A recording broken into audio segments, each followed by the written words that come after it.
Oh, magandang araw sa lahat. For today's video, mga luto duman kita yasang gulay. Kita nyo, may ara ko diri sang malunggay. May ara man kita yasang patula. Sa Ilocano pa, kabatiti. May ara man kita diri guys sang sinugba iya nga tilapia. Manamit ini nga tilapia kay halin pa ini sa buluan guys. Magulay-gulay anay kita subong guys kay ti tuman kapigado ang panahon. Mahal na ang presyo sa mga baraklon sa muna nga magulay kita. Ti ano pa ginahulat nyo, ta maluto na kita.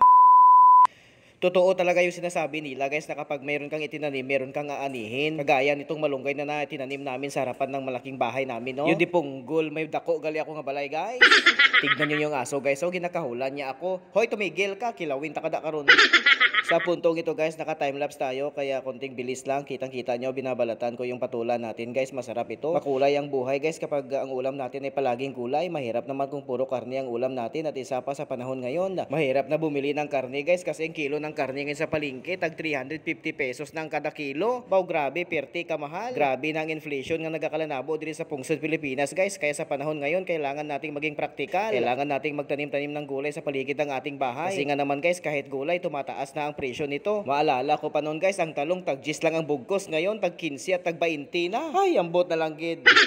Sa puntong ito guys, tapos na nating balatan at gayatin yung ating patula, yung malunggay okay na din. Kumbaga kinuha na natin yung mga dahon niya guys. Napakasarap nitong malunggay kasi fresh na fresh ito guys. At ito na rin yung ating inihaw na tilapia ho. Napakaganda ng pagkaihaw niya guys. So ano pang gagawin natin? Tama ng pa-cute-cute ko sa camera, maluto na kita. So ito nga pala guys, yung gagamitin nating lutuanan yung kaserola, malinis na yan. Nilagyan natin ng tubig, tamang-tama lang. Tapos papanda rin na natin yung ating shallane. Ang gagawin natin guys, pakukuluan lang natin ito. At kapag kumulo na, ilalagay na natin yung ating inihaw na tilapia guys. Tapos pakukuluan lang natin ito sandali para maglabas talaga yung lasa ng tilapia guys. Tatakpan natin. So fast forward tayo guys. Ayan, kumulo na siya. So habang kumukulo siya guys, kinuha na natin yung ating na-slice na patula at ilalagay natin dito guys. Actually, simpleng luto lang ito guys, no? Hindi natin kailangan ng maraming panakot kung sa Ilonggo pa. Kasi hindi na natin ito lalagyan ng sibuyas, luya at bawang. So baling gagamitin na lang natin dito mamaya na pangpalasa yung magic sarap. Kanya-kanyang diskarte lang yan guys. Ganito kasi ako magluto. Wala nang maraming itsaburitse.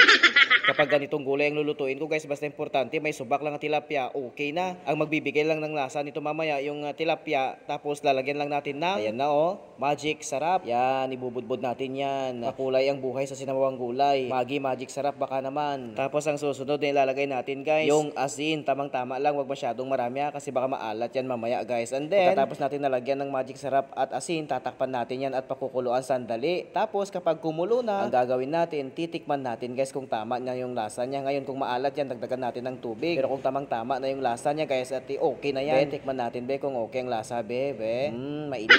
Ayan. Ano lasa niya? Okay. So ayan guys, kay okay naman ang lasa niya. Ilalagay na natin yung ating malunggay. Sabi ko sa kasama ko, ibaba mo, kunin mo yung malunggay. Gamitin mo yung kamay mo kasi ako nag-video, hindi ko kaya. Ayan, inilagay na natin yung malunggay guys. So bali pakukuluan lang natin ito sandali, hindi na natin tatakpan kasi baka ma-overcook yung ating malunggay, hindi na siya masarap. At eto na siya guys, luto na yung ating gulay. Patula yan na may malunggay at syempre may inihaw na tilapia. Masarap ito guys, sigurado masustansya ito. Alam nyo guys, para hindi tayo mahirapan sa panahon ngayon, magtanim tayo ng gulay sa paligid ng ating bahay. Kailangan maging praktikal tayo kasi ang taas na ng presyo ng mga bibilihin ngayon guys. So ito nga pala yung kanin guys, bahaw na sa Ilonggo guys, masarap. At ito naman yung ulam natin, yan yung asawa ko guys. Sabi ko magkain na tayo kay mamaya ikaw naman ang kakainin ko. Charot! Papaparami na naman tayo ng kain ito guys. Solve na naman ang ating ulam ngayong panghapunan. Nakatipid na naman tayo guys. Basta may tanim tayong gulay, hindi tayo mahihirapan.